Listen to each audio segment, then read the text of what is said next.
অন্তর্বর্তীকালীন সরকারের প্রধান উপদেষ্টা জনাব ডক্টর মোহাম্মদ ইউনূস যে ভাষণ জাতির উদ্দেশ্যে তিনি দিয়েছেন, আমি সবটা ভাষণ খুব গভীরভাবে শোনা এবং বোঝার চেষ্টা করেছি। আমার প্রথম ওনাকে ধন্যবাদ দিতে হয়। আমার কাছে বিস্ময়কর মনে হয়েছে জিনিসটাকে উনি যেভাবে বলেছেন, একটা কথার কোনো ব্যতিক্রম হয়নি, কোনো ভাষার কোনো ব্যতিক্রম হয়নি। এই বয়সে একজন মানুষ এক নিঃশ্বাসে এত সুন্দরভাবে জাতির সামনে কথা উপস্থাপন করতে পারেন, আমি এই কারণে ওনাকে ধন্যবাদ জানাই, আল্লাহর প্রতি কৃতজ্ঞতা জানাই যে আল্লাহ ওনাকে আরও দীর্ঘদিন তুমি সুস্থভাবে বাঁচিয়ে রাখো। ওনার বক্তৃতাগুলোকে আমার মনে হয়েছে এটা একটা মাইলফলক। রাজনীতিবিদ থেকে ধরে ব্যবসায়ী, ব্যবসায়ী থেকে ধরে আমলাতন্ত্র ধরে সেনাবাহিনী, জাতীয় এবং আন্তর্জাতিক রাজনীতির যে কর্ণধারেরা, তারা তার বক্তব্যের মাধ্যমে একটা দিক নির্দেশনা পেয়েছে, খুব ক্লিয়ার। অস্বস্তি যেটা ছিল বক্তব্যের মাধ্যমে অনেকটা কেটে গিয়েছে। বাস্তবায়ন কতটুকু করতে পারবে বা না পারবে সেটা পরে দেখা যাবে। তবে বিগত এক মাস যেভাবে দেশ চলেছে, গতি যদিও কিছুটা জ্যোতি ছিল কিন্তু ইতি ছিল না, চলেছে কচ্ছপের গতিতে চলুক আর হরিণের গতিতে চলুক, দেশটা চলেছে এবং উনি চেষ্টা করেছেন ভালোভাবে চালাতে। সেখানে নিশ্চয়ই কিছু গ্যাপ ছিল, আছে, এবং এটা থাকাটাই স্বাভাবিক। আমি এত অস্থিরতাও দেখাতে চাই না। উনি বলেছেন গত মাসে আমি যা করেছিলাম তার চেয়ে আরও দ্রুত গতিতে আরও কিছু কাজ ওনাকে সারতে হবে, বিশেষ করে প্রতিষ্ঠানমূলক কিছু কাজ, প্রতিষ্ঠানকে কেন্দ্র করে কিছু কাজ, প্রতিষ্ঠানকে পরিশুদ্ধ করার কিছু কাজ, যে প্রতিষ্ঠানগুলোকে দীর্ঘদিন যাবৎ হাসিনা সরকার ধ্বংস করেছে, সেই প্রতিষ্ঠানমূলক কিছু কাজ উনি যেভাবে উত্থাপন করেছেন আমার কাছে খুব অবাক লেগেছে। 6টি কমিশন করেছেন। আপনি জিজ্ঞাসা করলেন শুধু একটি, সংবিধান সংক্রান্ত ব্যাপারে, কমিটির ব্যাপারে আপনি জিজ্ঞাসা, এবং যাদেরকে দিয়ে করেছেন সবাইকে জনগণ খুব পছন্দ করে, এবং আমার বেলায়ও এর ব্যতিক্রম না। আমি তাদেরকে পছন্দ করি, তাদের সাহসিকতা, তাদের যোগ্যতা, তাদের আইকিউ, তাদের অন্তর্দৃষ্টি, তাদের জ্ঞানের উপরে আমার যথেষ্ট বিশ্বাস আছে। যদি সঠিকভাবে তাদেরকে কাজ করতে দেওয়া হয়, আমার বিশ্বাস তারা যে দায়িত্ব জনাব ইউনূস সাহেব, ডক্টর মোহাম্মদ ইউনূস তাদের উপরে অর্পণ করেছেন, সেই দায়িত্ব তারা বিশ্বস্ততার সাথে এবং যোগ্যতার সঙ্গে পালন করতে পারবে। এটা আমার, এই কাজগুলো অন্য কেউ কোনোদিন করে নাই। তবে হ্যাঁ, সংবিধান খুবই সেন্সিটিভ জিনিস। সংবিধানটা বাংলাদেশে এসেছে 10ই এপ্রিল 1971 সন এবং পরবর্তী সময়ে প্রকাশ্যে এসেছে 17ই এপ্রিল 1971 সন। 1971 সন 10ই এপ্রিল মুজিবনগরের আম্রকাননের একটা ঘোষণার মধ্য দিয়ে সংবিধানের ভিত্তি স্থাপন করা হয়েছে। তৎকালীন মুক্তিযুদ্ধের রাজনৈতিক নেতারা সেই ভিত্তিটা স্থাপন করেছিলেন। তারকেই কেন্দ্র করে 1972 সনে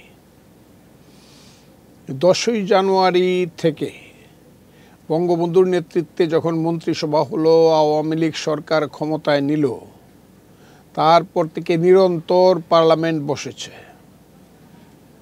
সংবিধান কমিটি হয়েছে 34 জনের, headed by doctor Kamal Hossain. জনাব কামাল হোসেনের তখন বয়স ছিল মাত্র 33 বা 34 বছর। সেই কমিটিতে 1 নম্বর মেম্বার ছিলেন বঙ্গবন্ধু শেখ মুজিবুর রহমান, 2 নম্বর সৈয়দ নজরুল ইসলাম, 3 নম্বর তাজউদ্দিন আহমদ, এবং বাংলাদেশের তৎকালীন সময়ের শ্রেষ্ঠ যে আইনজীবীরা, আইন বিশেষজ্ঞরা, তারা সেটাতে ছিলেন। সময় পরিবর্তন হয়, মানুষের সমস্যার পরিবর্তন হয়, চিন্তার পরিবর্তন হয়। কাজে একটা দেশের সংবিধান তো আর কোরআন শরীফ নয়। বঙ্গবন্ধুর আমলেই সেই সংবিধান 4 বার পরিবর্তন হয়েছে। যদিও সেই পরিবর্তন নিয়ে একদল লোকের বা বিরোধীদের এটা প্রশ্ন থাকতেই পারে, এবং প্রশ্নের মধ্যে অনেকটা হয়তো বা সত্যতা বা স্বাভাবিকতাও আছে। চতুর্থ সংশোধনী নিয়ে মানুষের মধ্যে খুব কঠিনভাবে সমালোচনা আছে বঙ্গবন্ধুর বিরুদ্ধে, এবং সেই চতুর্থ সংশোধনীকে দায়ী করা হয় বঙ্গবন্ধুর হত্যাকাণ্ডের জন্য। এরপরে জনাব জিয়াউর রহমান সাহেব আসলেন। মুস্তাক অর্ডিন্যান্সের মাধ্যমে ৭৫-এর ১৫ই আগস্ট থেকে দেশ চালানো, এবং জিয়াউর রহমান সাহেব ১৯৬৯ সনে ১৮ই ফেব্রুয়ারি ইলেকশনের মাধ্যমে 2/3 মেজরিটি নিয়ে যে বিএনপি আসলো, সেই বিএনপি সংবিধান আবার পঞ্চম সংশোধনীর মাধ্যমে উনি সংশোধন করলেন, যাকে পঞ্চম সংশোধনী বলা হয়। তারপরে অনেকগুলো সংশোধনী হয়েছে, এবং এর মধ্যে সবচেয়ে বিতর্কিত সংশোধনী এরশাদ সাহেব একটা করেছিলেন, সেটা বাতিল হয়েছে, অষ্টম সংশোধনী। আবার শেখ হাসিনা যে ষোড়শ সংশোধনী করেছিলেন, সেইটাও সুপ্রিম কোর্ট এটাকে বাধা দিয়ে বাংলাদেশের সুপ্রিম কোর্ট অনেক বেশি যোগ্যতা এবং বিজ্ঞতার পরিচয় দিয়েছে আইন বিচার বিভাগ। তবে শেখ হাসিনা তত্ত্বাবধায়ক সরকারের আইন বাতিল করার জন্য সুপ্রিম কোর্টের আবার একজন প্রধান বিচারপতি ইতিহাসের বিপক্ষে গিয়ে একটা কালো অধ্যায়ের সৃষ্টি করেছিলেন। এটাকে আমি দুষ্কর্ম হিসাবে চিহ্নিত করতে চাই, যে কর্মটি করেছিলেন বিচারপতি জনাব খায়রুল হক। এইরকম প্লাস মাইনাসের মধ্যে দিয়ে, ভালো মন্দের ভিতর দিয়া সংবিধানে গিয়েছে, পিছিয়েছে।